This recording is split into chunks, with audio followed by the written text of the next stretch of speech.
জিহ্বা কয়টা? জিহ্বাও তো দুইটা, একটা না। এই যে এটা, আমার দিকে তাকান, এই যে ধান, এটা 1 নাম্বার বাটপার। সুদের টাকা হোক, ঘুষের টাকা হোক, চুরির টাকা হোক, বাবুর্চি যদি ভালো হয়, লবণ যদি ঠিকঠাক হয়, বর্ডার খালি ক্রসিং করে। আমার কথা কয় না কেন? এই যে এটার নাম, আমি এটাকে টাউট হিসাবে চিনি। এই জিহ্বা যার যত ছোট, তার হিসাবও তত ছোট। এই জিহ্বা যার যত বড়, ও বন্ধু, তার হিসাব তত লম্বা। অত্যন্ত ভয়ঙ্কর হলো এই জিহ্বা নামক গোস্তের টুকরাটা। জিহ্বাও দুইটা, ভিতরে আরেকটা আছে জিহ্বা, ঠিক কিনা বলেন? উঁচু নিচু, আলো আধার, কঠিন কোমল, ঘৃণা প্রেম, বাদশা ফকির, দুর্বল সবল, ত্যাগী ভোগী, সংগ্রামী শান্তিতে, ইহকালে পরকালে, জান্নাতে জাহান্নামে, সৃষ্টির যেখানে যাবেন দুইটা খুঁজে পাবেন। তার কারণ হলো আল্লাহ রাব্বুল আলামিন বলে দিয়েছেন, একদিকে হলাম আমি, আর একদিকে হলাম আমার প্রিয় হাবিব। এবার আসেন, আল্লাহ এবং রসুল, আল্লাহর নাম লিখতে 4টা হরফ লাগে, আলিফ লাম লাম হা। নবীজির নাম লিখতে 4টা হরফ, মিম হা মিম দাল। এই চারে চারে মিলি হলো 8। এই জন্য আল্লাহ রাব্বুল আলামিন মুমিনকে জানিয়ে দিলেন, এই জন্যই তৈরি হয়েছে জান্নাত 8টা। এই জন্য জান্নাত তৈরি হয়েছে 8টা। আল্লাহর দিকে 4, রাসূলের দিকে 4, 2 4 মিলে হলো 8। এই জন্য আপনার আমার জন্য জান্নাত বরাদ্দ 8টা। আপনার যেটা মন চায় আপনি এটাই নিতে পারেন। কিন্তু রাসূল বলেছে, যখন তোমরা জান্নাত আশা করবে আল্লাহর কাছে, তখনই জান্নাতুল ফেরদাউস আশা করবে। জোরে জোরে বলেন সুবহানাল্লাহ। এবার আসেন, আরো প্রমাণ আছে। এই যে লা ইলাহা ইল্লাল্লাহ, এই দিকে আছে বন্ধু 12টা হরফ, আরেক দিকে আছে মুহাম্মাদুর রাসূলুল্লাহ, এই দিকে আছে বন্ধু 12টা হরফ। 12 মিলে কত হলো? 12 মিলে হলো 24। এই জন্য আল্লাহ রাব্বুল আলামিন 24 ঘন্টা দিয়ে একদিন বেঁধে দিয়েছে, 24 আওয়ার্স। সুবহানাল্লাহ বলেন না কেন? তাহলে আমাদের নবীর দাম কম না বেশি? তো আপনি যদি বলেন আপনার নবী আপনার মতো, তাহলে নবীকে ছোট করা হয় না বড় করা হয়? এত বেশি ছোট করা হয়। মনে রাখবেন ও বন্ধু, ঈমান আগে। আপনি যদি পরিপূর্ণ ঈমান নিয়ে কবরে যেতে পারেন, অল্প আমল দিয়ে আপনি মুক্তি পাবেন। আর যদি আপনার ঈমান যদি টেকসই না হয়, পাহাড় পরিমাণ নেক আমল নিয়ে কবরে যান, আপনার এই নেক আমলের কোনো গ্রহণযোগ্যতা থাকবে না। কারণ ডুলা আছে, তলা নাই, মাছ ধরে রাখলে থাকবো না যাইবো? ঈমান হচ্ছে এরকম ডোলার তলার মতো টেকসই জায়গা, ঠিক কিনা বলেন? বন্ধুরি আমার, এখানেই শুধু ক্ষান্ত নয়, হাদিস কুদসির দিকে খুলে দেখলাম, আল্লাহ রাব্বুল আলামিন বলে দিয়েছেন, লাউলা কানা মা খালাকতুল আফলাক, আমি যদি আপনাকে সৃষ্টি না করতাম হাবিব, কোনো কিছুই আমি সৃষ্টি করতাম না। কথা বলেন না কেন? আল্লাহ রাব্বুল আলামিন আরো চালিয়ে দিয়েছেন, লাউলা কানা মা আজহারতু রাব্বিয়াতি, আমি যদি আপনাকে প্রকাশ না করতাম, আমি প্রভুর প্রভুত্ব প্রকাশ হতো না। তার মানে আল্লাহ রাব্বুল আলামিন নিজের পরিচয় আল্লাহর হাবিবের মাধ্যমে সৃষ্টির কাছে পৌঁছে দিয়েছে। জোরে জোরে কোন সুবহানাল্লাহ। তাহলে সেই নবীকে আপনার আমার মতো মনে করা যাবে? কথা বলেন না কেন? যদি যারা মনে করে, তাদের জন্য ওয়াজ। বন্ধু আমার দিকে তাকান, আল্লাহর প্রিয় হাবিব যখন মদিনায় ছিলেন, মদিনায় থাকা অবস্থায় বন্ধু 27টি যুদ্ধ করেছেন। এর মধ্যে সবচেয়ে বড় যুদ্ধ হলো বন্ধু উহুদের যুদ্ধ। উহুদের ময়দানে যখন নবীজির দান্দান মোবারক বন্ধু শহীদ হয়ে গেল, মানে দাঁত মোবারক শহীদ হলো, আপনার আমার পানে রাসূলের এই পবিত্র জবান দিয়ে রক্ত মোবারক বের হতে থাকলো। মালিক বিন সিনান দেখে বন্ধু সহ্য করতে পারলেন না, দৌড়ে ছুটে গেলেন ওই প্রাণের নবীজির কাছে, গিয়ে নবীজির রক্ত মোবারক চুষতে শুরু করলেন, তার মানে খাইতে থাকলেন। বন্ধুরে আমার, ওই দিকে গিয়ে রক্ত মোবারক যখন চুষতে থাকলেন, আল্লাহর হাবিব ডেকে ডেকে বললেন, রে মালিক বিন সিনান, রক্ত ভক্ষণ করো না, রক্ত ভক্ষণ করো না। রক্ত যদি ভক্ষণ করো তুমি, ভক্ষণ করো না। মালিক বিন সিনান একটা ডাক দিয়ে বললেন, ইয়া রাসূলুল্লাহ, ইয়া হাবিবাল্লাহ, নবী গো, আমি আমার আল্লাহর ইজ্জতের কসম করে বলছি গো নবী, আপনার একটা ফোঁটা রক্ত আমি উহুদের জমিনে পড়তে দেব না। একটা ফোঁটা রক্ত আমি উহুদের জমিনে পড়তে দিব না বন্ধু। এই কথা বলে বলে তিনি রক্ত মোবারক চষতে থাকলেন। নবীজির শেষ রক্তের ফোঁটা যখন বন্ধু শেষ হয়ে গেল, গোটা পৃথিবীর মানুষগুলোকে আমার রাসূল জানিয়ে দিলেন, দুনিয়ার মধ্যে যদি তোমরা কোনো জান্নাতি মানুষ দেখতে চাও রে, তাহলে তোমরা মালিক বিন সিনানকে দেখে নাও। সুবহানাল্লাহ বলতে পারেন না? আরো জোরে বলেন, আরো জোরে। সুবহানাল্লাহ। তো আমাদের জন্য আজকের জান্নাতি এক নাম্বার ফল। আমরা যারা আসছি জান্নাতের মেহমান আমরা। হাদিসে রাসূলের কথা অনুযায়ী রাসূল বলেছেন, যখন তোমরা জান্নাতের বাগানে যাও তখন ওখান থেকে জান্নাতে ফল খেয়ে নাও। এর মধ্যে এক নাম্বার ফল হলো সুবহানাল্লাহ। আপনার আমার রক্ত খাওয়া হারাম, আর নবীজির রক্ত মোবারক খাওয়ার কারণে নবীজি গোটা দুনিয়ার মানুষকে জানিয়ে দিলেন, তোমরা যদি জান্নাতে কোনো মানুষ দেখতে চাও রে, তাহলে মালিক বিন সিনানকে দেখে না। জোরে জোরে বলেন না সুবহানাল্লাহ। তাহলে নবী আপনার আমার মতো হলো কেমনে? ঠিক না বলেন? বুঝতেছেন নি? এগুলো কিন্তু ঈমানি ওয়াজ। আপনার ঈমান নাই, আপনি সারাদিন কোরআন তেলাওয়াত করেন, সারাদিন নামাজ পড়েন, আপনি হজ করেন, যাকাত দেন, কোনো ফায়দা হবে না। আপনাকে আগে ঈমান আগে মজবুত করতে হবে বন্ধু। ম্যাক্সিমাম মানুষের এখন ঈমানই ঠিক নাই, এই কারণে মসজিদে মুসল্লি নাই। কথা বলেন না কেন? ঈমানের স্বাদ যদি মানুষ পেতরে, তাহলে মসজিদ গুলো ভরপুর হয়ে যেত। লটারির মাধ্যমে মানুষ প্রথম কাতারে বসার জন্য প্রতিযোগিতা করত। যদি মানুষের ঈমান বন্ধু টেকসই থাকতো, এই দুনিয়ার বুকে মানুষ হাসতো খুবই অল্প, কাঁদতো বন্ধু অনেক বেশি।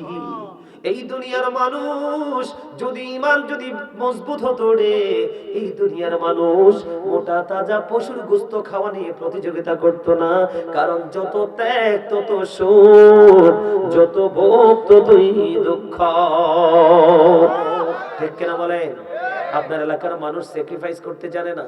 বলে হুজুর কেমন স্যাক্রিফাইস? যেমন আজকের জুমার দিন, এই মানুষগুলো আগামীকালকেও তো ছুটির দিন। ঠিক কিনা বলেন? আজকে মানুষগুলো জান্নাতের বাগানে আসার কথা ছিল, কারণ তারা আসতে পারছে না। তার কারণ হলো প্রথমত তাদের ঈমান দুর্বল, দ্বিতীয়ত হলো তো শয়তান তাদেরকে গ্রাস করে ফেলেছে, তাদেরকে মিথ্যা প্ররোচনা দিচ্ছে, যেও না যেও না, ওখানে গিয়ে লাভ হবে কি রে।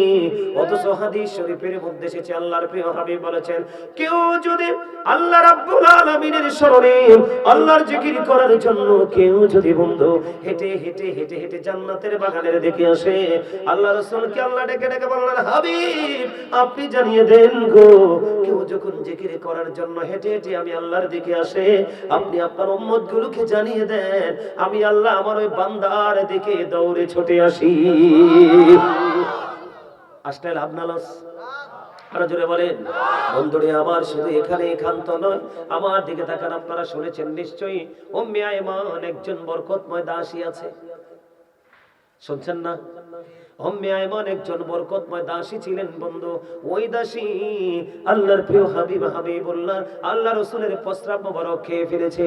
যখন এই প্রস্রাব মোবারক খেয়ে ফেললো, রাসূলের প্রস্রাব মোবারক খেয়ে ফেলার কারণে গোটা পৃথিবীর মানুষকে জানিয়ে দিলেন আল্লাহর হাবিব, এই উম্মে আয়মানকে আমার রাসূল জান্নাতের খবর দিয়ে গেছে।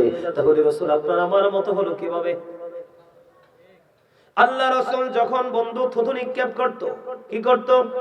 আল্লাহ রাসূলের থুতু মোবারক যখন নিক্ষেপ করত, সাহাবায়ে কেরাম বন্ধু এইভাবে হাতে ধরে ফেলতো, আর এগুলো ধরে তারা তাদের স্কিনের মধ্যে মেসেজ করে দিত, আর মেসেজ করার কারণে তাদের স্কিনটা সিল্ক হয়ে যেত। জোরে কন্যা সুবহানাল্লাহ। আর জোরে বলেন না। তাহলে নবীজি আপনার আমার মতো কোনোদিন কি মানা যায়? আরো জোরে বলেন। আপনাদেরকে আমি আরো প্রমাণ দেই রে বন্ধু। মূসা নবী বললেন, আল্লাহকে দেখতে চাই, আল্লাহ গো তোমাকে দেখতে চাই। মূসা বলে রব্বি আরিনি, আল্লাহ বলে লান তারানি। মূসা আল্লাহকে দেখতে চাইলেন, আল্লাহ রাব্বুল আলামিন সঙ্গে সঙ্গে নাকচ করে দিলেন। বন্ধু, আর আপনার আমার প্রাণের রাসূল একটা বারের জন্য আল্লাহর কাছে দেখার জন্য চিঠি লিখলেন না, দরখাস্ত লিখলেন না, আল্লাহ নিজেই তো আগ্রহ পোষণ করে আল্লাহর হাবিবকে আল্লাহর বাড়িতে দাওয়াত দেয়। বুঝেন নাই? মেরাজ কে? আরো জোরে বলেন না। ও বন্ধু, আল্লাহ রাসূল বলেছেন, শাবানু শাহরি, শাবান হলো আমার মাস, রজব শাহরুল্লাহ, রজব হলো মানে যেটা চলে গেছে, রজব হলো আল্লাহর মাস, রমাদানু শাহরি উম্মতি, এবং রমজান মাস হলো উম্মতের মাস, তার মানে আমাদের মাস। সুবহানাল্লাহ বলেন না। আল্লাহ রাব্বুল আলামিন কোরআন শরীফের 15 পারা সূরা বনী ইসরাঈলের প্রথম নম্বর আয়াতে তিনি বলে দিয়েছেন, সুবহানাল্লাযী ইসরা বিআবদিহি লাইলাম মিনাল মাসজিদিল হারাম ইলাল মাসজিদিল আকসাল্লাযী বারাকনা হাওলাহু লিনুরিয়াহু মিন আয়াতিনা। সুবহানাল্লাহ বলেন না। আল্লাহু আকবার বলেন না। আল্লাহ যে আল্লাহর হাবিবকে মেরাজের রাত্রিতে দাওয়াত দিয়েছেন, মেরাজে নিয়েছেন, আল্লাহ বলেছেন শুধু মেরাজে নেয়নি, 4-5 তিনি বরকতময় করে দিয়েছেন, যেন তিনি ওনার হাবিবকে যেন ওনার নিদর্শন তিনি দেখাতে পারে। মুসা শুধু দেখতে চাইলেন, জাস্ট আল্লাহ দেখা দেন নাই। আর আপনার আমার নবীকে একেবারে আল্লাহ 7 আসমান ফাড়ি দিয়ে, সিদরাতুল মুনতাহা ফাড়ি দিয়ে, নূরের জগৎ ফাড়ি দিয়ে একেবারে চলে গেলেন আল্লাহর আরশে। সেই নবীকে যদি আপনি আমার মতো কোন, আমি আপনাকে বেকুব বলা ছাড়া কি বলতে পারি বলেন তো? কথা কয় না কেন? কি আমার কথাগুলো কি যৌক্তিক না অযৌক্তিক? কোরআন হাদিস থেকে বলছি, তারপর আপনাদের কাছে যৌক্তিক মনে হচ্ছে কিনা? এটা হচ্ছে এই ইমানদারদের কাছে এটা যৌক্তিক। সুবহানাল্লাহ বলেন। ও বন্ধু আমার দিকে তাকান, যখন আর শিরকে উঠে চলে গেলেন, আল্লাহ রাসূল পা মোবারক থেকে জুতা মোবারক খুলতে চায়, আল্লাহ ডেকে ডেকে বললেন, হাবিব গো আপনার পাদুকা খোলার দরকার নাই, পাদুকা নিয়ে আমার আরশে প্রবেশ করেন। আল্লাহ গো কেন আসবো? আল্লাহ রাব্বুল আলামিন বলতেছেন, কারণ আপনার জুতার ধুলি লাগাইয়া আমি আমার আরশের দাম বাড়াবো। শুধু এখানে খান্তন রাসূল চিনানোর জন্য বন্ধু আমি বলতেছি, আল্লাহ রাব্বুল আলামিনের কাছে যখন সশরীরে আল্লাহর হাবিবের দেখা হয়ে গেল, আল্লাহ রাব্বুল আলামিন প্রশ্ন করলেন, হাবিব গো আপনি তো আসমান দিয়ে এসেছেন, কই হ আসমানি ফেরেশতারা কি নিয়ে ঝগড়া করছে, কথা কাটাকাটি করছে। এবার ফেরেশতা আল্লাহ রাসূল যখন প্রশ্ন করলেন, আল্লাহ রাসূল উত্তর দিলেন, আল্লাহ গো আপনি তো ভালো জানেন। ঠিক সঙ্গে সঙ্গে আল্লাহ রাব্বুল আলামিনের কুদরতি হাত আল্লাহর প্রিয় হাবিবের 2 কাঁধ মোবারকের মধ্যখানে রাখলেন। রাখার পরে রাসূল বলতেছেন, আমার বুক পর্যন্ত প্রশান্তি চলে আসলো। আমি ঠিক তখন থেকে আসমান এবং জমিনের মধ্যে যা কিছু আছে আমি আল্লাহর আরশ থেকে সব কিছু দেখে নিয়েছি। আপনি আমি তো পিছনটাও কইতে পারি না, একই জায়গা দাঁড়ায় আছে, পিছনে কি আছে এটা বলতে পারি না। তো রাসূলকে কেমনে বলবো আমরা আমাদের মতো? এইটা বললেই রাসূলকে ছোট করা হয়, ঈমান চলে যাবে। একটা হাদিস আমি আপনাদেরকে বুখারী শরীফ থেকে শোনাই, শুনবেন? বলবো? বিরক্ত হন না তো? বিরক্ত হন? আলহামদুলিল্লাহ বলেন। বন্ধুরি আমার দিকে আপনারা একটু দয়া করে তাকান। বুখারী শরীফের মধ্যে এসেছে বন্ধু, রাসূলকে অপমান করা যাবে না, এটার প্রমাণ। আর করলে কি পরিণতি হবে এটার প্রমাণ। একজন খ্রিস্টান ইসলাম ধর্ম গ্রহণ করলেন। ইসলাম ধর্ম গ্রহণ করার পরে ও বন্ধু তিনি সূরা বাকারা তেলাওয়াত করলেন, সূরা আলে ইমরান তেলাওয়াত করলেন, এবং শুধু তাই নয়, আল্লাহ রাসূলের কাছে যে ওহী আসে আল্লাহর পক্ষ থেকে এগুলো নোট করার, লেখার দায়িত্ব পেলেন। দেখতে দেখতে দিন চলে গেল, রাত চলে গেল বন্ধু, সময় চলে গেল। ধীরে ধীরে ধীরে ধীরে বন্ধু কি হয়ে গেল? আবার সে তার ধর্মে, পুরনো ধর্মে ফিরে গেল। নাউজুবিল্লাহ বলেন না? সে আবার তার খ্রিস্ট ধর্মে ফিরে গেল। যাওয়ার পরে মানুষের কাছে এবার জানিয়ে দিচ্ছে, মানুষকে এবার বলে দিচ্ছে যে নবী মুহাম্মদ কিছুই জানতো না, আমি যেইটুকু লিখে দিতাম শুধু সেইটুকুই জানতো। জুরি জুরি কন্যা নাউজুবিল্লাহ। ও বন্ধু এই জগপুরের মানুষ, ও বন্ধু রাজেশপুরের মানুষ, ভাই আমার বাবা গো, হৃদয়ের জানালা খুলে তোমরা সবাই মিলে শোনো। আল্লাহ রাসূলকে কি বলেছে? শুধুমাত্র বলেছে নবী কিছুই জানতো না, আমি যেইটুকু লিখে দিতাম শুধু এইটুকুই জানতো। আল্লাহ তো বেশি পরিমাণ বন্ধু কষ্ট পেয়েছে। আল্লাহ রাসূলকে যখন ছোট করে শব্দটা ইউজ করা হয়েছে, কিছুদিনের মধ্যে কি হয়ে গেল? ও বন্ধু এই খ্রিস্টানটা মারা গেল, যেটা তার ধর্মে আবার পুনরায় ফিরে গেল। আপনারা জানেন কিনা জানি না, খ্রিস্টান যখন মারা যায় বন্ধু, তাদেরকে দামি কফিন বক্সে করে কবরে দাফন করা হয়। যখন এই খ্রিস্টানকে কবরে দাফন করা হলো, দাফন করার পরে দিন ফুরিয়ে গেল, রাত ফুরিয়ে গেল। পরের দিন যখন সকাল হলো, বন্ধুরি আমার তার আপন স্বজনের আসলো তার কবরে তাকে দেখার জন্য। এবার আসার পরে চেয়ে দেখলো তার লাশটা মাটির বাইরে বের হয়ে আছে, মাটির বাইরে পড়ে আছে। আলহামদুলিল্লাহ বলেন। নবীর দুশমনরা আল্লাহ কি দিয়েছে? পানিশমেন্ট, সাজা দিয়েছে। মাটিকে ডেকে বলেছে, মাটি রে, ও মাটি, এই বেয়াদবের জায়গা তোমার মাঝে হবে না, এটাকে আউট করে দাও। এবার কি করলেন? ওই খ্রিস্টানের সঙ্গীরা ডেকে ডেকে বললেন, এটা আর কারো কাজ নয়, নবী মুহাম্মদের কাজ। নাউজুবিল্লাহ বলেন। আমার নবী তো এই কাজ করার দরকার নাই, ঠিক কিনা বলেন? এটা কার কাজ? আল্লাহ রাব্বুল আলামিন যাকে ভালোবেসে যার প্রেমে পড়ে হাবিব বলে রেখেছে। বন্ধু বলে রেখেছে, এটা ওনার কাজ। এবার বন্ধু তারা কি করলেন, কবরটাকে আরো বেশি করে গভীর করে খনন করলেন। খনন করার পরে বন্ধু আবার আজকে তাকে দাফন করলেন। পরের দিন আবার আসলেন, এসে দেখে বন্ধু এখানে তার লাশটা আবারও মাটির বাইরে। আলহামদুলিল্লাহ বলেন না? আজকেও বলতেছে এটা নবী মোহাম্মদ এবং তার সঙ্গীদের কাজ। না না না, ও বন্ধু আজকে তার কবরটাকে আরো বেশি গর্ত করে খনন করে দাফন করে গেল। 2 দিন চলে গেল, আজকে 3য় দিন। পরের দিন এসে দেখে আবার তার লাশ দুনিয়ায় মাটির বাইরে পড়ে আছে। এবার তার সঙ্গীরা বলল, না না না, এটা কখনোই বন্ধ নবীর কাজ নয়, এটা নিশ্চয়ই প্রকৃতির কাজ। তারা বুঝে গেছে এটা আল্লাহর কাজ, কারণ আল্লাহর রাসূলকে এসে ছোট করেছে, অপমান করেছে, এই জন্য আল্লাহ রাব্বুল আলামিন তার বিরুদ্ধে রিঅ্যাকশনে গিয়েছে। এই নবীটা কার? আমাদের। কার? আমাদের। হাসরের ময়দানে কোন নবী সুপারিশ করতে পারবে না, শুধুমাত্র আপনার নবী সুপারিশ করবে, এবং এটাই আল্লাহ কবুল করবে। সুবহানাল্লাহ বলেন না? আরো জোরে বলেন সুবহানাল্লাহ, আরেকটু মহব্বত করে বলেন সুবহানাল্লাহ ওয়ালহামদুলিল্লাহ লা ইলাহা ইল্লাল্লাহ সুবহানাল্লাহ ওয়ালহামদুলিল্লাহ লা ইলাহা ইল্লাল্লাহ লা ইলাহা ও লা ইলাহা ইল্লাল্লাহ নবী আমার নূরের ফুতুল জগৎ গড়লেন ও জালা নবী আমার নূরের ফুতুল জগৎ গড়লেন ও জালা রোজ হাসরে করবেন তিনি উম্মতের ফয়সালা সুবহানাল্লাহ আলহামদুলিল্লাহ লা ইলাহা ইল্লাল্লাহ সুবহানাল্লাহ আলহামদুলিল্লাহ লা ইলাহা লা ইলাহা ইল্লাল্লাহ আরশ কুরসি লৌহ কলম সৃষ্টি জাহান ও সিলা আরশ কুরসি লৌহ কলম সৃষ্টি জাহান ও সিলা নিচে আল্লাহ খুশি হইয়া নাম রাখিলেন হাবিবুল্লাহ সুবহানাল্লাহ আলহামদুলিল্লাহ মাশাআল্লাহ মাশাআল্লাহ লা সুবহানাল্লাহ লা ইলাহা ইল্লাল্লাহ লা ইলাহা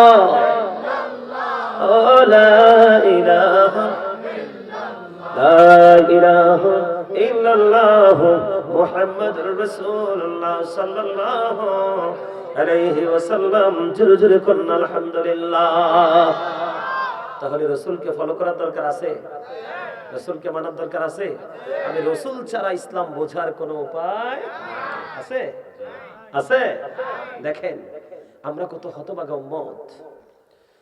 ডক্টর আহমদ পিয়ারা বাগদাদি পীর সাহেব কেবলা তিনি বলেছেন, of all the great religious personalities of our prophet Muhammad Rasulullah sallallahu alaihi wasallam was the most successful. পৃথিবীর বুকে যতগুলো নবী রাসূল এসেছে সকল নবী রাসূলের মধ্যে আপনার আমার প্রাণের রাসূল রাজনীতি থেকে ইমামতি, ইমামতি থেকে রাজনীতি, মোস্ট সাকসেসফুল, সবচেয়ে বেশি সফল। আজকে যদি মানুষ রাসূলকে চিনতে পারতো তাহলে কি হতো? তার প্রত্যেকটা জায়গা সুন্দর হয়ে যেত, ঠিক না বলেন? প্রত্যেকটা জায়গা। এদিকে তাকান, আমেরিকার গবেষক মাইকেল এইচ হার্ট তিনি বক্তব্য দিয়েছেন, the 100 A ranking of the most influential person in the history. পৃথিবীর বুকে তিনি 100 জন প্রভাবশালীর তালিকা করেছেন। কতজন? 100 জন প্রভাবশালী তালিকা করেছেন। ইনফ্লুয়েন্সিয়াল দ্বারা আপনার আমার প্রাণের রাসূলকে শ্রেষ্ঠ প্রভাবশালী হিসেবে আখ্যায়িত করেছেন। আমরা সেই নবীর উম্মত। ইংরেজরা পর্যন্ত বলেছেন হি ওয়াজ ভেরি ট্রুথফুল। আপনার আমার রাসূল ছিলেন শ্রেষ্ঠ সত্যবাদী। আমরা রাসূলকে ফলো করি না বলেই আজকে আমরা শ্রেষ্ঠ মিথ্যাবাদী। তোমার কথা কয় না কেন? আরে জোরে, আরে জোরে।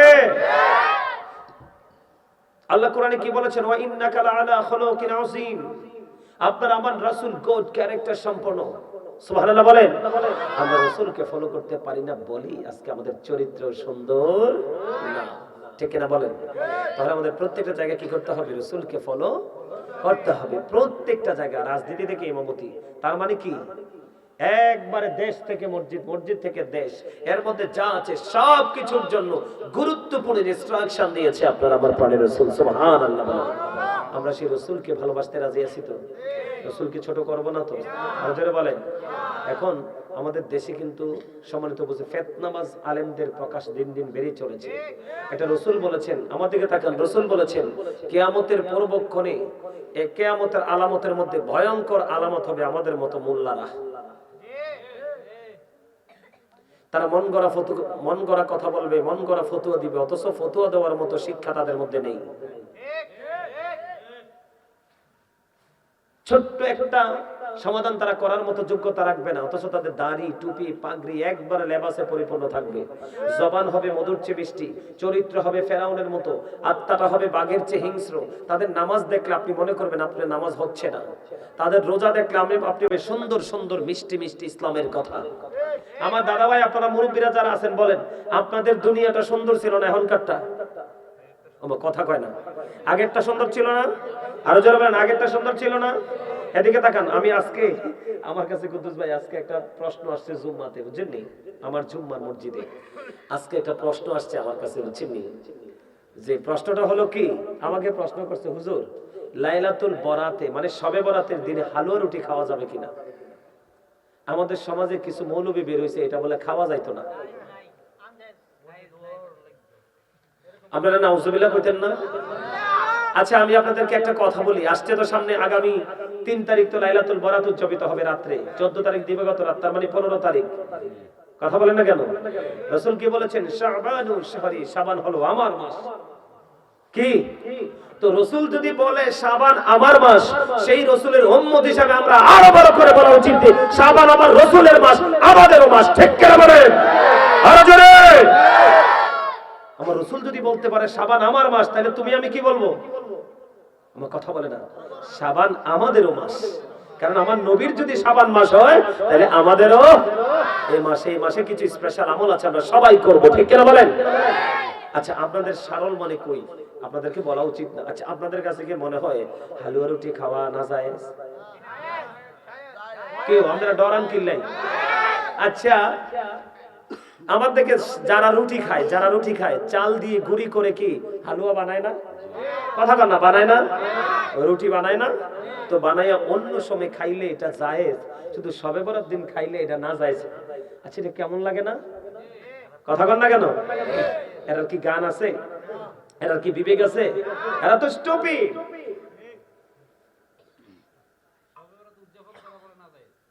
আজকে দলিল দিব তো, শবে বরাতের ওয়াজ একটু করব কি দেখুন। এই শবে বরাতের ওয়াজ একটু শোনার দরকার আছে নি? আর জোরে বলেন, আর একটু মহব্বতে। হালুয়া রুটি অন্য সব দিন খাওয়া যাইব, শবে বরাতের দিন খাওয়া যেত না। এত বড় পণ্ডিত কোন ইউনিভার্সিটি থেকে সার্টিফিকেট নিছে আল্লাহই জানে। কথা কর না কেন? আবার কই শবে বরাতে বলে নামাজ দেয়। আচ্ছা কোন রাত্রে নামাজ দেয় আপনারা? কোন রাত্রে নামাজ দেয় আপনি আবার বলেন? 5 ওয়াক্ত নামাজের বাইরে কি আরো নামাজ আছে না? সালাতুত তাসবিহ আছে না?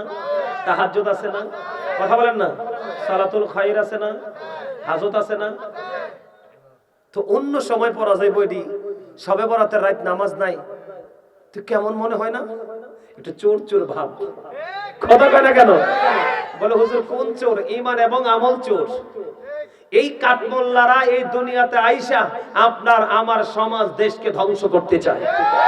আরে যারা বলেন এখন মানুষ আমল করতে পারে না তো? আপনাদের এলাকায় এই যোগপুরে কি আছে, রাজেশপুরে কি আছে আমি জানি না, এখনকার মানুষ ভয়ে আমল করতে পারে না। যেই জায়গায় কাঠমোল্লারা ঢুকছে এই জায়গায় মানুষকে গোমরা করে ফেলছে। মানুষ দুরুদও পড়ে না, জিকিরও করে না, কয় বেদাত। কথা বলে না কেন? আরো জোরে। এই যে আমার চাচা, এই যে চাচা কিন্তু দারুণ কথা বলছে, এদিকে দেখেন।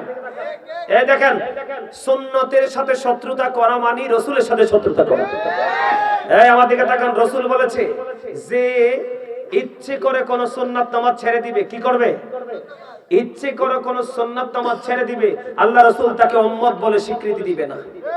তো আল্লাহ রাসূল যাকে উম্মত বলবে না, আল্লাহ তাকে বান্দা বলেও গ্রহণ। আমার দিকে তাকান বন্ধু, একটুখানি ছোট্ট একটা টপিক নিয়ে আলোচনা করতে চাই আমি। وما خلقت الجن والإنس إلا ليعبدون। মানুষ এবং জিনকে আল্লাহ কি জন্য তৈরি করেছে? ইবাদতের জন্য। Thank you very much, absolutely right answer my dear younger brother. আলহামদুলিল্লাহ বলেন। এরকম কনফিডেন্সলি কথা বলবা, এগুলো হচ্ছে ঈমানি মানুষের কথা। এইভাবে কথা বলবা। রাসূলের পক্ষে থেকে আল্লাহর ওলিদের পক্ষে থেকে বেজ্জতি হয়েছে এমন ইতিহাস আছে? নাই। কিন্তু আল্লাহর ওলিদের সাথে বেজ্জতি অপমান করে, আল্লাহ রাসূলের সাথে দুশমনি করে অপমান অপদস্থ হয়ে অহরহ ইতিহাস আছে। ঠিক কিনা বলেন? আরে জোরে বলেন। আল্লাহ সব সহ্য করে, রাসূলের অপমান সহ্য। আমার চাচা তিনি একটু আগে বলেছেন এখনকার মানুষ সুন্নাত পড়ে না।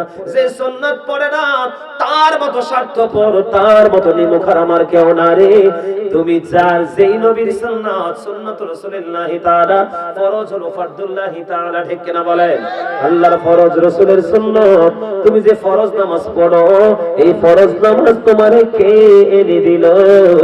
এই নামাজ তো তোমাকে আল্লাহর প্রিয় রাসূল এনে দিয়েছে। মেরাজের রাজনীতি তোমার আমার জন্য 50 ওয়াক্ত নামাজ বন্ধ বরাদ্দ ছিল। কত ওয়াক্ত? তোমার কত দরদি নবী, ও বন্ধু কত দরদি নবী রে। এই নবী 50 ওয়াক্ত 45 ওয়াক্ত নামাজ মাইনাস করে মাত্র 5 ওয়াক্ত নামাজ তোমার জন্য এনেছে। তোমার মতো পণ্ডিত দুনিয়াতে আর কেউ নেই। তুমি সুন্নাত ছেড়ে ফরজ পড়ো, তুমি আল্লাহর দিদারে তোমার নসিবে জুটবে না। হিসাব বুঝেন নাই? কথা বলেন। আরে মিয়া সুন্নাত তো অনেক উপরের লেভেলের আমল। সুন্নাত না শুধু নরমাল আমল। নরমাল কি? নফল ইবাদত। কি ইবাদত? আমি আপনাদেরকে প্রমাণ দেই বন্ধু, আমার দিকে তাকান। কাল হাসরের ময়দানে বিচার আচার হওয়ার আগে, মানে বিচার আচার এখনো হয়নি, বিচার আচার হওয়ার আগে আল্লাহ রাব্বুল আলামিন ও বন্ধু ডাকবে, কে রে দুনিয়ার বুকে রাতের মধ্যবর্তী রাতে নামাজ পড়েছো? এই কথা বলার পরে তার মানে তাহাজ্জুদের নামাজ। কিসের নামাজ? কে পড়েছো? আল্লাহর হাবিব বলেছেন অল্প কিছু মানুষ বন্ধু হাত তুলবে। আল্লাহর হাবিব জানিয়ে দিলেন যে অল্প কিছু মানুষ হাত তুলবে তাদেরকে সঙ্গে সঙ্গে বিনা হিসাবে জান্নাতের অর্ডার করা হবে। কি বুঝলেন? তাহলে আপনি কোন মুসল্লি? আপনি সুন্নাত নামাজ পড়েন না? বাপ রে বাপ। খাবার তো খাইতে লাগলে একটাও বাদ দেন না। কথা কয় না কেন? আরে মিয়া বিয়া বাজ যাইলে দেখা যায় খাসি, গরু, মুরগি, উট, ডিম, ভর্তা, শুটকি, ভাজি একটাও বাদ দেন না। আর কদ্দুর দেন? একদম ঠিক কথা। কিন্তু ইবাদতের বেলায় গেলে আপনি খালি মাইনাস মাইনাস মাইনাস, খালি কাটতে কাটতে কাটতে কাটতে ইসলামের দূর করছেন। কথা বলেন না কেন? বলছি আগে বাড়ি বাড়ি ঘরে ঘরে মিলাদ হতো। কত সুন্দর রহমতের বাগান ছিল।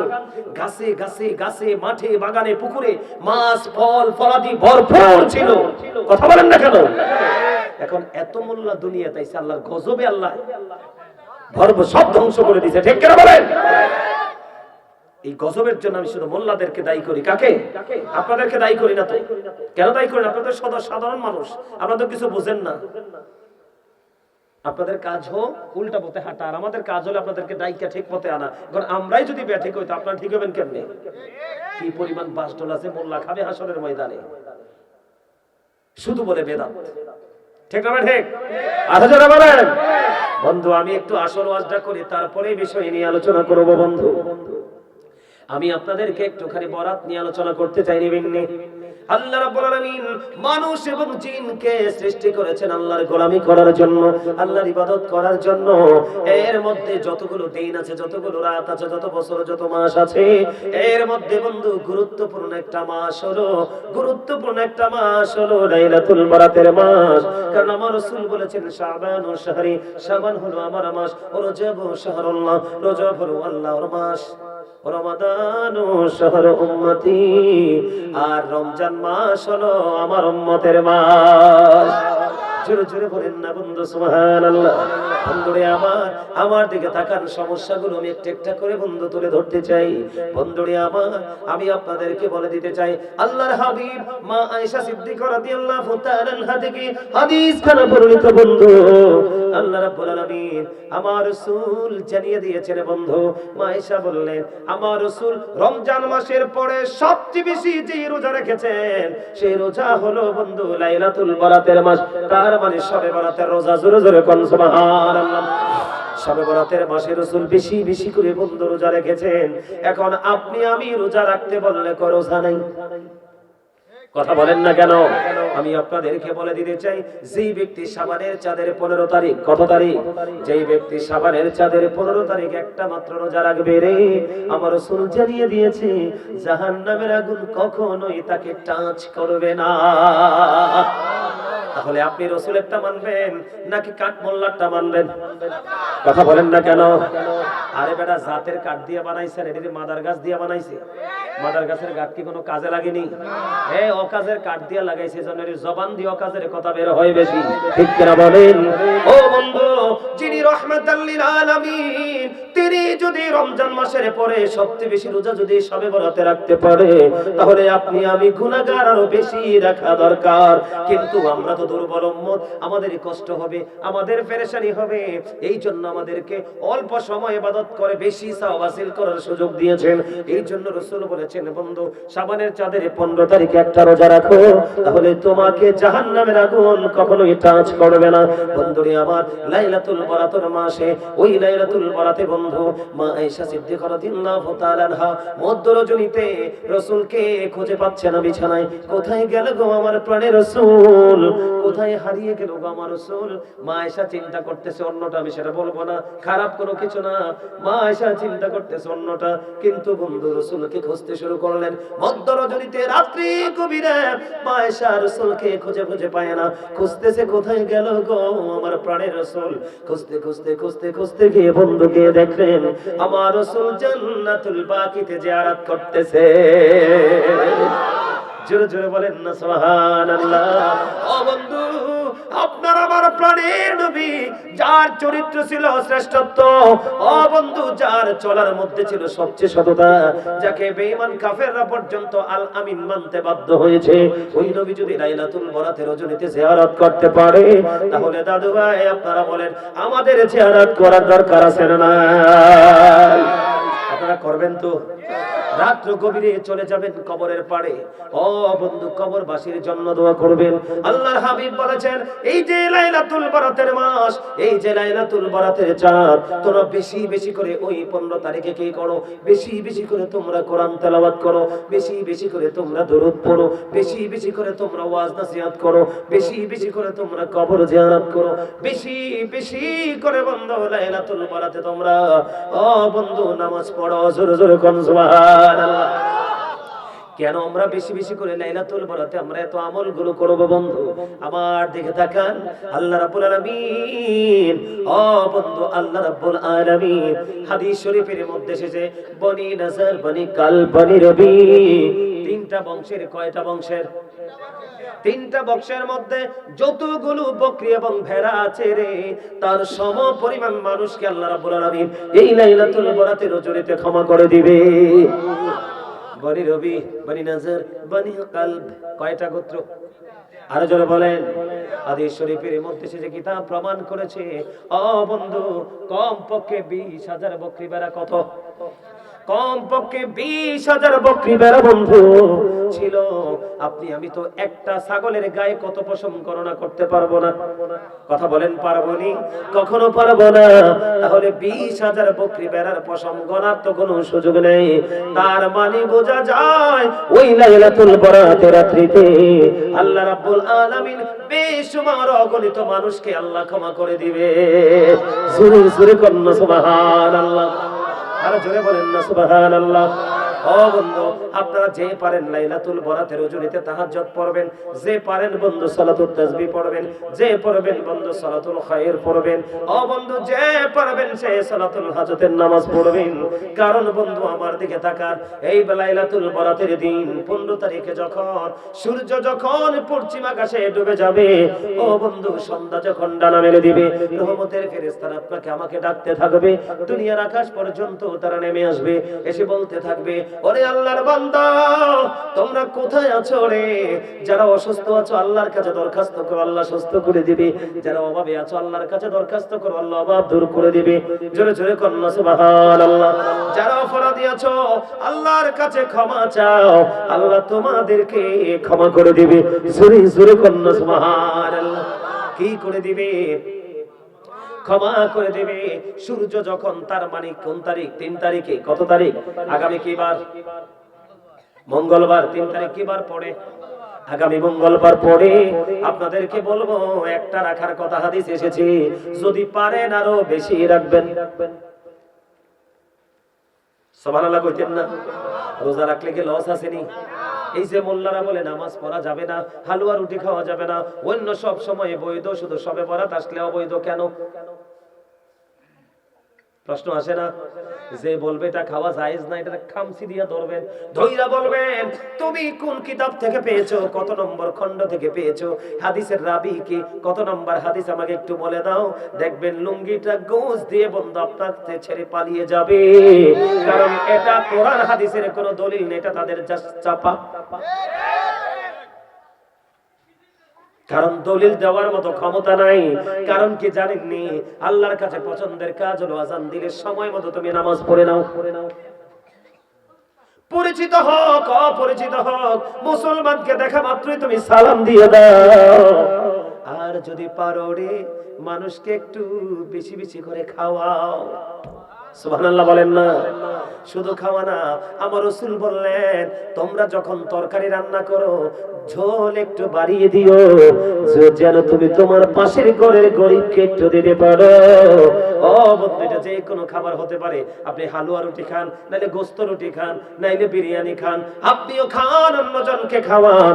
এটাকে নাজায়েজ বলার মতো কোনো দুঃসাহস কোনো ব্যাটার নাই। যে বলবে শুধু জাস্ট চাপা। ঠিক কিনা বলেন? আপনারা শুধু মানলে হবে না, আপনারা আপনাদের সন্তানদেরকে এগুলো চর্চা করাতে হবে, এইগুলো শিক্ষা দিতে হবে। অন্যথায় বন্ধু পথভ্রষ্ট হয়ে যাওয়ার সম্ভাবনা বেশি থাকবে। ঠিক কিনা বলেন? বন্ধুরে আমার, এখানেই শুধু ক্ষান্ত নয়, ওই যে বললাম সূর্য যখন পশ্চিম আকাশে বন্ধু ডুবে যাবে রে, ও বন্ধু ওখান থেকে ডাকা শুরু হবে। ও বন্ধু সুবহে সাদিক পর্যন্ত আপনাকে ডাকা হবে। জোরে জোরে কন্যা সুবহানাল্লাহ। বন্ধু লাইলাতুল বরাতের ফজিলত আমি একটু বর্ণনা করতে চাই, একটু গভীর মন দিয়ে শুনবেন বন্ধুরি আমার। ঈসা রুহুল্লাহ একদিন আল্লাহ রাব্বুল আলামিনকে ডেকে ডেকে বললেন, আল্লাহ গো, এই জামানায় আমার চেয়ে বেশি বুজুর্গ আর আছে কি? এই জামানায় আমার চেয়ে আরো দামি আছে কি? আমার চেয়ে আরো বেশি পাওয়ারফুল পারসন আছে কি গো? এই কথা বলার পরে বন্ধু আল্লাহ রাব্বুল আলামিনের পক্ষ থেকে ইশারা আসলো। ঈসা রুহুল্লাহ সামনের দিকে হাঁটতে শুরু করলেন। হাঁটতে হাঁটতে হাঁটতে হাঁটতে খেয়াল করেন, হাঁটতে হাঁটতে হাঁটতে হাঁটতে তিনি সামনে গেলেন। সামনে যাওয়ার পরে বন্ধু বিশাল একটা গোলাকার পাথর দেখতে পেলেন। কি? এদিকে দেখেন না, বড় একটা পাথর রাস্তার মধ্যখানে তিনি দেখতে পাইলেন পড়ে আছে। এবার তিনি তো চিন্তা করলেন, এখন আমি কি করব? আল্লাহ রাব্বুল আলামিনের পক্ষ থেকে অর্ডার আসলো, এই পাথরের মধ্যে আঘাত করো। সমস্যা কি?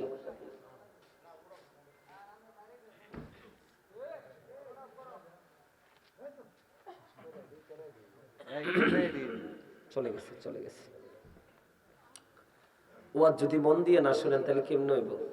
আপনাদের যথেষ্ট মনোযোগ আছে, এই মুহূর্তে আবার মনোযোগটা সরে গেছে। মনোযোগ সরানো যাবে না তো। আমি বললাম এটা ক্লাস, শুরু থেকে শেষ পর্যন্ত কি আছে ব্রেইনে করে বাড়ি নিয়ে যেতে হবে। আজকের পর থেকে সারা জীবন এটা ব্রেইনে সেটআপ দিতে হবে। এখনই যদি আপনি উদাসীন হন তাহলে নিতে তো পারবেন না, আর না নিতে পারলে তো এখানে এসে বসে কোনো লাভ কি? ঈসা নবী আমাদের নবীর আগে যিনি পৃথিবীতে ছিলেন, ঈসা রুহুল্লাহ, তিনি এমন একজন নবী ছিলেন মরা মানুষ জিন্দা করতে পারত। সুবহানাল্লাহ বলেন না? ওনার হাতে একটা লাঠি ছিল, বরকতের লাঠি। এটা দিয়ে যদি কোনো কুষ্ঠ রোগীকে মেসেজ করে দিত, রোগ ভালো হয়ে যেত। কোন অন্ধকে যদি এভাবে মেসেজ দিত চোখের দৃষ্টি ফিরে আসতো। সুবহানাল্লাহ বলেন না, আরো জোরে বলেন। এমন একজন নবী, তিনি বললেন এই জামানায় আমার চেয়ে বড় বুজুর্গ কেউ আছে কি? আল্লাহ রাব্বুল আলামিন বললেন তুমি সামনের দিকে হাঁটো। আবার বলছি, ঈসা নবী সামনের দিকে চলতে শুরু করলেন। চলতে চলতে চলতে চলতে বন্ধু কিছু দূর যাওয়ার পরে দেখলেন রাস্তার মাঝখানে বিশাল একটা সাদা পাথর। ওগো মালিক, এখন আমি কি করব গো? এখন আমার কি করা উচিত? রাস্তার মধ্যখানে একটা পাথর দেখা যায়। আল্লাহ রাব্বুল আলামিন হুকুম করলেন, ঈসা রে তুমি হাতের লাঠি দিয়ে পাথরের মধ্যে আঘাত করো। এই হাতের লাঠি দিয়ে যখন পাথরের মধ্যে আঘাত করলো, আঘাত করার সঙ্গে সঙ্গে পাথরটা ফাইটা দুটো টুকরা হয়ে গেল। টুকরা যখন হয়ে গেল, এবার চেয়ে দেখেন এই পাথরের মধ্যে দরজা নাই, জানালা নাই, কোনো কিছু নাই রে। এক জয়ীফ এক বৃদ্ধ লোক দেখা যায়। জোরে জোরে কন্যা সুবহানাল্লাহ। এবার সামনে দেখতে পাইলেন জান্নাতি ফল। কয় আপনি যে পাথরের মধ্যে বসবাস করেন, এই বসবাসের বয়স কত বছর? এবার ওই জয়ী বৃদ্ধ লোক উত্তর দিয়ে দিল, আমি যে পাথরের মধ্যে বসবাস করি, আমার পাথরের মধ্যে বসবাস করার বয়স হলো 400 বছর। কত শত বছর? 400 বছর। এবার ঈসা নবী আল্লাহর কাছে সিজদায় পড়ে গেলেন, মালিক এই দেখা যায় আমার চেয়ে বুজুর্গ লোক আছে। আমার আল্লাহ একটা ডাক দিয়ে বললেন, ঈসা রে, যেই বান্দা লাইলাতুল বরাতের রজনীতে রে জাগ্রত থেকে থেকে আমি আল্লাহর পাগল হয়ে গোলামি করবে, আমি আল্লাহর কাছে ওই পাথরের মধ্যে বসবাস করা 400 বছরের যে বৃদ্ধ, ওই ব্যক্তির চাইতেও আরো দামি হিসাবে গ্রহণযোগ্য হয়ে যাবে। আল্লাহু আকবার। থাম থাম থাম থাম রে ছোট ভাই, থাম থাম। নারে তাকবীরের পরে নারে রিসালাত বলো, আবার বলো। হ্যাঁ দাও।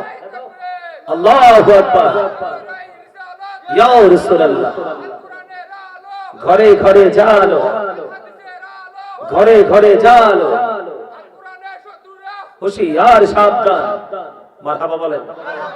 দেখছেন নি ফুলাইন ধরে দেখলে বোঝা যায় না, সব দিয়ে আসে। মারহাবা গো।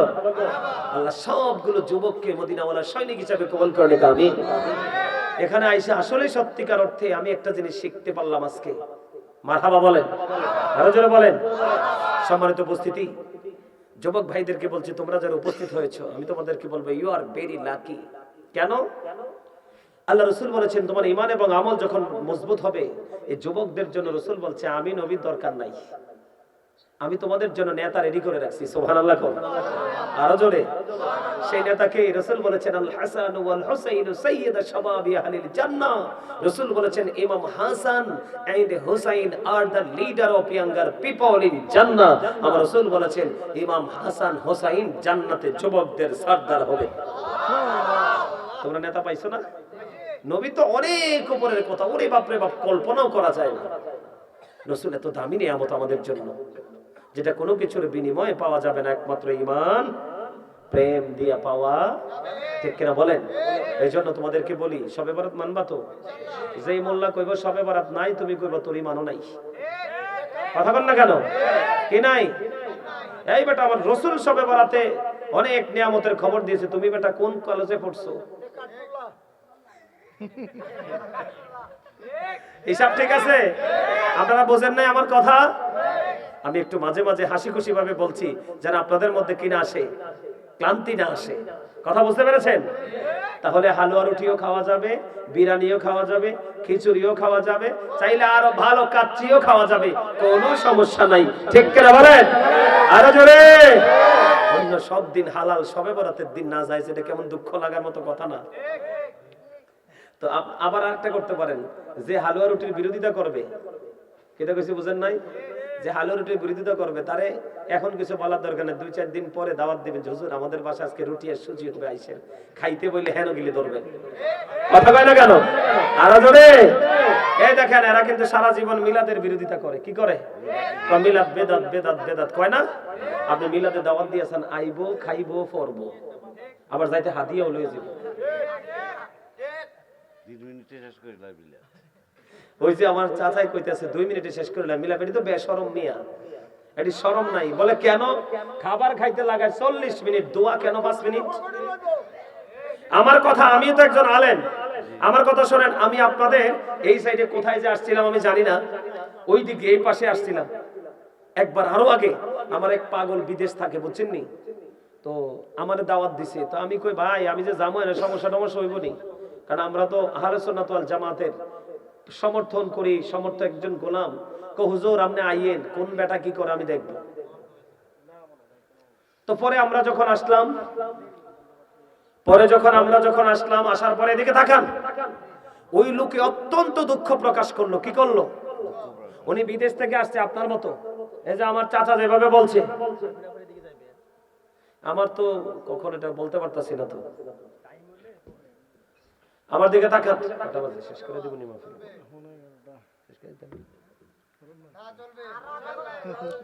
আচ্ছা ঠিক আছে, করব, ঠিক আছে। আমার দিকে তাকান, আমি কি বলি এদিকে শোনেন।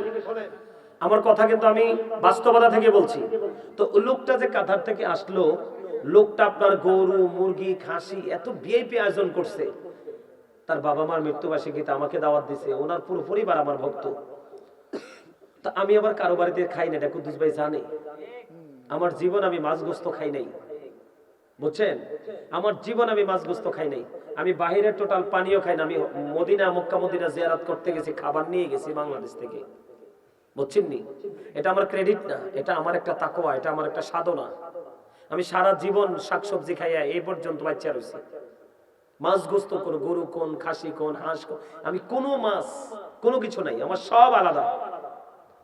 তো আমি তো খাই না, অনেক অনেক আয়োজন করছে। তো আমি আইসা অনেক লং টাইম মিলাদ পড়লাম। আপনাদের মতো মুরব্বীরা এত খুশি হয়েছে, মুরব্বীরা বলতেছে হুজুর আজকে মনে হয় যে কলিজা ঠান্ডা হয়েছে হুজুর। আপনারা কোথায় থাকেন? মানে ওনাদের মুরব্বীদের মনে অনেক দুঃখ, আমার সাথে অনেক কথা বলতে চাইছে। আমার সময় না, আমি জুমা পড়ায় আসছিলাম। তো পরে উনি বলতেছে আমাকে, বুঝছেন, যিনি আমাকে ইয়া করেছেন, দাওয়াত দিয়েছেন, উনি আমাকে বলতেছে হুজুর একটা দুঃখের কথা শেয়ার করে। আমি খুব করেন, হুজুর এতগুলো হুজুর দাওয়াত দিলাম, এত কষ্ট পাইছি, 5 মিনিটও লাগে না, দোয়াটা শেষ করে চলে গেছে। কিন্তু হুজুর খাইছে কত ঘন্টা লাগাইয়া জানেন? মিনিমাম 40 মিনিট লাগাইয়া খাইছে। নাউজুবিল্লাহ বলেন না? আপনি বলেন আমি কি কষ্ট পাই নাই? তার মধ্যে থাকতে পারে আকীদাগত ভিন্নতা, থাকতে পারে না? সে এক দল, আমি এক দলের, তার মধ্যে আকীদাগত ভিন্নতা থাকতে পারে, কিন্তু একজন আলেম তো। তো তোমরা কেন এই ট্র্যাডিশন চালু করছো?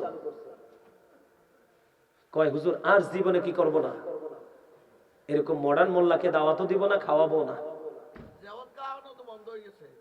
এই তো এই মোল্লার কারণে তো।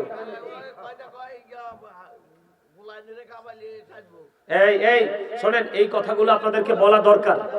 আমার দিকে তাকান, আমার দিকে তাকান, এই কথাগুলো একটা বলা দরকার। ঠিক আছে চাচা বসেন, ঠিক আছে বসেন, আমি একটু বলতেছি। কেউ হাসবে না, দয়া করে সিরিয়াসলি নেন। আমি আগেও বলেছি, আগের যুগে 4-5 গ্রাম খুঁজে একটা আলেম পাওয়া যাইতো, কথা কয় না, রহমতের অভাব ছিল না। আর এখন মোল্লা ঘরে ঘরে জাল মারলে জালেও আটে না, এত বেশি মোল্লা বার হইছে, কিন্তু রহমত খুঁজা পাওয়া যায় না। সমস্যা কোথায়? এখানে না? আপনারা বলেন সমস্যা কোথায়?